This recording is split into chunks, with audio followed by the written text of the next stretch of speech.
Hello दोस्तों, नमस्कार।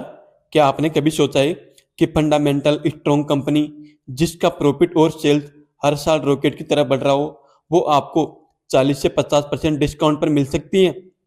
ज़्यादातर लोग तब बाई करते हैं जब स्टॉक अपने पीक पर होता है। रिटेल इन्वेस्टर की पता है सबसे बड़ी गलती क्या है?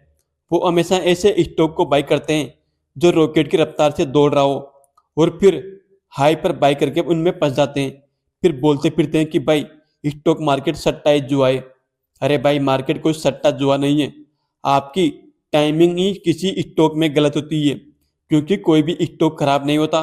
बस आपकी उसमें एंट्री की जो टाइमिंग होती है वो हमेशा गलत होती है, क्योंकि जब स्टॉक एकदम सुस्त पड़ा था तब तो आपने उसमें एंट्री नहीं ली, और जैसे उसमें तेजी आई आपने खरीद लिया और आप उसमें हाई पर बाई करके फंस जाते हैं। इसलिए स्टॉक मार्केट में टाइमिंग सबसे इंपॉर्टेंट होती है। अगर आपकी टाइमिंग एकदम परफेक्ट है तो फिर चांस है आपको अच्छा रिटर्न मिले। अगर टाइमिंग गलत हुई तो फिर आपको लेने के देने पड़ सकते हैं। इसलिए हमेशा भागते हुए स्टॉक को पकड़ने की गलती कभी नहीं करनी चाहिए। हमेशा ऐसे स्टॉक को स्टडी करो जिसका फंडामेंटल स्ट्रॉन्ग हो और शेयर एकदम सुस्त पड़ा है। वहीं पे आपको मल्टीबैगर रिटर्न मिलने की संभावना रहती है। आज की इस वीडियो में हम 3 ऐसे स्ट्रॉन्ग फंडामेंटल स्टॉक को स्टडी करेंगे जिनका शेयर प्राइस 500 रुपये से कम है और अपने 52 वीक हाई से भारी डिस्काउंट पर ट्रेड कर रहे हैं। इनका सेल्स और प्रॉफिट देखकर आप दंग रह जाएंगे। अगर आप शेयर मार्केट से अच्छे रिटर्न चाहते हैं तो ये वीडियो आपके लिए बहुत इंपॉर्टेंट होने वाली है। तो चलिए शुरू करते हैं। नमस्कार दोस्तों, स्टॉक मार्केट का किंग चैनल पर मैं आपका बहुत बहुत स्वागत करता हूं। सबसे पहले बात करते हैं कि इन स्टॉक को किस क्राइटेरिया के आधार पर सेलेक्ट किया है। तो दोस्तों, इनको मैंने 3 कड़े पैरामीटर के आधार पर सेलेक्ट किया है। फर्स्ट है प्राइस। इनका शेयर प्राइस 500 रुपये से नीचे का है ताकि हर कोई इन्वेस्ट कर सके। सेकंड है ग्रोथ। सेल्स और प्रॉफिट क्वार्टरली और ईयरली दोनों ग्रो कर रही हो। नेक्स्ट लास्ट है डिस्काउंट। स्टॉक अपने आय से काफी नीचे ट्रेड कर रहे हो, यानी रिस्क कम और रिवार्ड ज्यादा। देन आगे बढ़ने से पहले आप सभी के लिए क्लियर कट डिस्क्लेमर रहेगा कि पूरा वीडियो सिर्फ just information and education purpose के लिए है। यहाँ पर किसी भी शेयर को सेल बाय होल्ड करने की कोई रिकमेंडेशन नहीं है। हमारे लिस्ट का फर्स्ट स्टॉक है KRBL लिमिटेड, जिसका पूरा नाम है खुशीराम बिहारी लाल लिमिटेड। ये दुनिया की सबसे बड़ी बासमती राइस मतलब चावल की एक्सपोर्टर हैं। आपने कभी इंडिया गेट ब्रांड के चावल खाए होंगे या देखे होंगे। वो इनका ही प्रोडक्ट मतलब इनका ही ब्रांड है। इनका ये ब्रांड वर्ल्ड का नंबर 1 बासमती राइस ब्रांड है। इनका बिजनेस मॉडल काफ़ी एवरग्रीन है, क्योंकि लोग खाना कभी बंद नहीं करेंगे। जितना ज़्यादा चावल की डिमांड बढ़ेगी, इनका प्रॉफिट भी उसी रफ्तार से ग्रो करेगा। इनकी फाइनेंशियल हेल्थ की बात करें तो एक साल पहले कंपनी की सेल्स 1682 करोड़ थी, जो दिसंबर 2025 को घट के 1477 करोड़ की रह गई।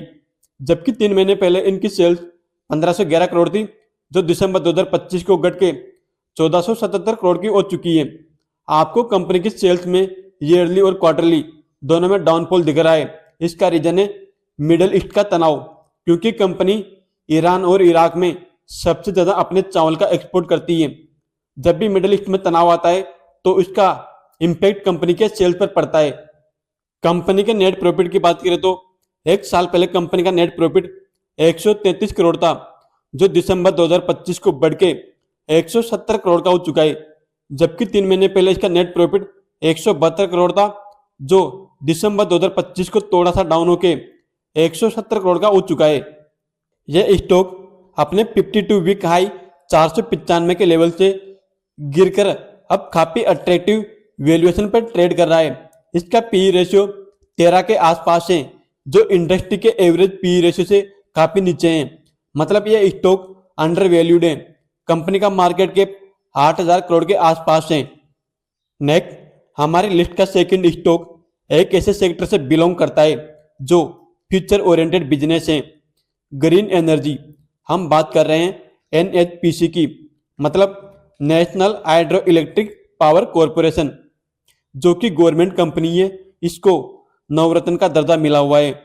NHPC हाइड्रो इलेक्ट्रिक जनरेशन में काम करती है, ये इंडिया की one of the largest hydro power producer कंपनियों में से एक है। ये कंपनी हमारी पूरी कंट्री की 15% तक की हाइड्रो इलेक्ट्रिक पावर जनरेट करती है। गवर्नमेंट का फोकस रिन्यूएबल एनर्जी पर है, जिसका डायरेक्ट फायदा इस कंपनी को मिल सकता है। इनकी फाइनेंशियल कंडीशन की बात करें तो एक साल पहले कंपनी की सेल्स 2287 करोड़ थी, जो दिसंबर 2025 को थोड़ी सी घट के 2221 करोड़ की हो चुकी है। जबकि 3 महीने पहले 3365 करोड़ थी, जो घट के 2221 करोड़ की हो चुकी है। जबकि कंपनी का नेट प्रॉफिट की बात करें तो एक साल पहले कंपनी का नेट प्रॉफिट 329 करोड़ था, जो दिसंबर 2025 को मामूली सा घट के 320 करोड़ का हो चुका है। जबकि 3 महीने पहले इनका नेट प्रॉफिट 1219 करोड़ था, जो घट के 320 करोड़ का हो चुका है। आप में से बहुत सारे लोगों के मन में एक डाउट आ रहा होगा कि कंपनी का सितंबर 2025 को मतलब 3 महीने पहले 1200 करोड़ की रेंज में नेट प्रॉफिट था, जो 3 महीने बाद घट के सीधा 320 करोड़ की रेंज में कैसे आ सकता है। तो दोस्तों इसका रीजन है, सितंबर गर्मियों का सीजन होता है, उस टाइम पावर की डिमांड बहुत ज़्यादा हाई रहती है, जिसकी वजह से कंपनियां भर भर के पैसा छापती है। अगर आप कंपनी के सितंबर 2024 का डेटा चेक करोगे तो वहां भी आपको 1000 करोड़ का नेट प्रॉफिट देखने को मिल रहा है, जबकि दिसंबर में 329 करोड़ का। इसलिए कंपनी सितंबर क्वार्टर में भर भर के अपना नेट प्रॉफिट छापती है। यह स्टॉक अपने 52 वीक हाई 92 से अभी 76 रुपये के आसपास ट्रेड कर रहा है, मतलब अपने 52 वीक हाई से अच्छा खासा नीचे ट्रेड कर रहा है। इस स्टॉक ने पिछले 5 साल में अपने निवेशकों को नियर बाई 200% तक का रिटर्न दिया है। इसका मार्केट कैप 76,700 करोड़ के समथिंग है, जबकि पीई रेशियो 24 के आसपास है। इंडिया का 2030 तक 500 गीगावाट रिन्यूएबल एनर्जी के टारगेट को हासिल करने का लक्ष्य है, मतलब आने वाले टाइम में इस कंपनी को बैक टू बैक ऑर्डर मिलने की पॉसिबिलिटी रहेगी, जिसकी वजह से ये अच्छी ग्रोथ दिखा सकता है।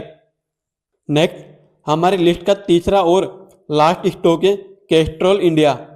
यह मुख्य रूप से ऑटो और इंडस्ट्रियल सेक्टर के लिए लुब्रिकेंट बनाने और बेचने का काम करती है।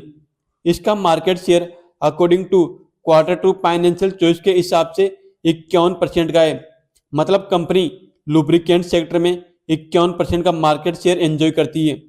इसका 52 वीक हाई 251 के आसपास और लो 180 के आसपास है, मतलब यह स्टॉक अपने 52 वीक लो के आसपास ट्रेड कर रहा है। ऑटो सेक्टर में थोड़ी सुस्ती की वजह से यह स्टॉक अपनी रियल वैल्यू से काफी नीचे ट्रेड कर रहा है।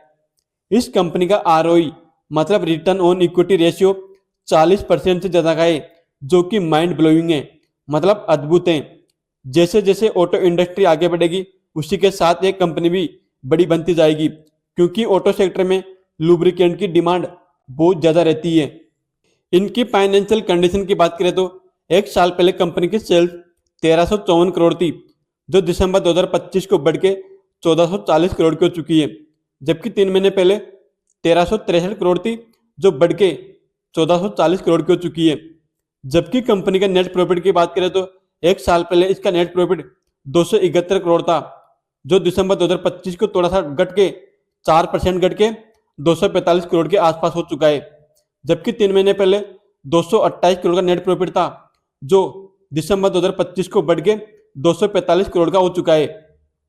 मतलब बॉटम लाइन की बात करें तो कंपनी की सेल्स में आपको ईयरली और क्वार्टरली दोनों में जंप देखने को मिल रहा है, जबकि कंपनी का नेट प्रॉफिट में आपको ईयरली थोड़ा सा डाउनफॉल दिख रहा है और क्वार्टरली जंप दिख रहा है। देन अब फाइनल समरी की बात करें तो दोस्तों ये थे वो तीनों स्टॉक जो अपने हाई लेवल से काफी नीचे ट्रेड कर रहे हैं। इन तीनों का फंडामेंटल काफी स्ट्रॉन्ग है, लेकिन एक बात हमेशा याद रखें, स्टॉक मार्केट में रिस्क हमेशा होता है, इसलिए आपको किसी भी कंपनी में इन्वेस्टमेंट से पहले अपनी रिसर्च जरूर करनी चाहिए। आपको इन तीनों में से कौन सा स्टॉक पसंद आया कमेंट करके जरूर बताएं। अगर आप सभी को वीडियो हेल्पफुल लगी तो वीडियो को लाइक एंड चैनल को सब्सक्राइब करना ना भूले। मिलते हैं नेक्स्ट वीडियो में, तब तक के लिए happy investing friend, thank you.